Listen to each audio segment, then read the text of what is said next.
Good morning. This is Shelby Law with the Great Basin Prescribed Fire and Smoke Briefing for Friday, February 14th, 2025. Precipitation is shown here with the past 7 days of inches of precip on the left. We can see we've had some active storms moving into the north over Idaho, western Wyoming, and portions of northern Utah. This doesn't include the precipitation from yesterday. We are in the middle of a pretty active weather pattern, and so we will see these precipitation totals increasing over the next few days.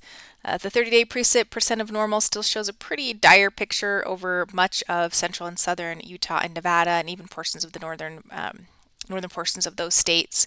But Idaho and western Wyoming have seen some improvement with some of the recent storms. But again, the storm system that's moving through this weekend and into the first part of next week should improve some of these numbers. Snowfall for the past 72 hours is shown here. Most of this did come in the short term, to 24 to 36 hours or so. Some pretty good snow totals along the Sierra front with up to 2 feet of snow in some of these darker reds. And then we have seen good snow coverage across much of Nevada, in some snow even over the southern Utah mountains, and then this good band here over the southern Wasatch there, and then some snow across Idaho and into Wyoming as well. So again, we've got a few more days of some storminess, bringing continued precipitation to the area. For today, that low pressure trough continues to bring precipitation to the Great Basin. For much of the area, again, continuing to see some precip further south as well. Ventilation rates are high.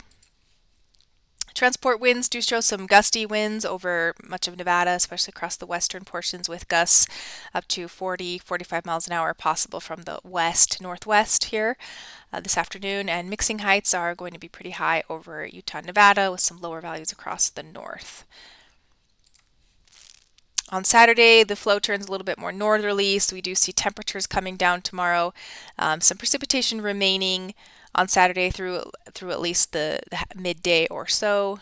Some clearing later in the day over Utah. Ventilation rate still remaining pretty good over Utah and Wyoming on Saturday, but decreasing temporarily across the east or the west. Transport winds on Saturday are gusty in eastern Utah, some downslope winds there.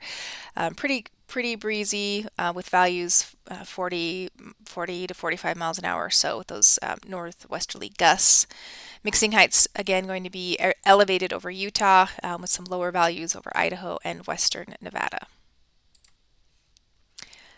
On Sunday, we'll generally see a break in some precipitation across Utah and Nevada, but another storm system moving into the Pacific Northwest will bring precipitation into Idaho. Ventilation rates are kind of a mixed bag on Sunday, with some lower values here and there as we see the precipitation decreasing temporarily. Transport winds on Sunday are somewhat breezy over northern Nevada and far southwest Idaho and portions of western Wyoming and southeast Idaho. Mixing heights are on the lower side across the area on Sunday. The forecasted clearing index for Utah is shown here. Today and Saturday, we see really high values across much of the state, and then on Sunday, those values decreasing as a temporary shortwave ridge moves in. The 3-day precip totals are shown here. Again, we're right in the middle of this very active weather pattern. Lots of precipitation across much of the western U.S., especially over the higher elevations. Higher elevation snow is expected, with generally low elevation rain depending on where you are. Nevada and Utah are going to be on the warmer side with some cooler temperatures over Idaho. So some valleys may see a mix of snow and rain.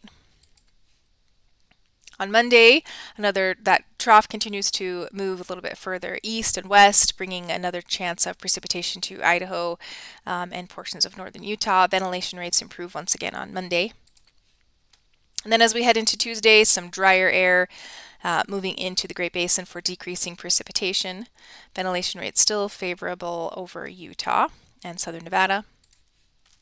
And then on Wednesday, maybe another chance of precipitation moving back into portions of the Great Basin. Ventilation rates decreasing out ahead of that.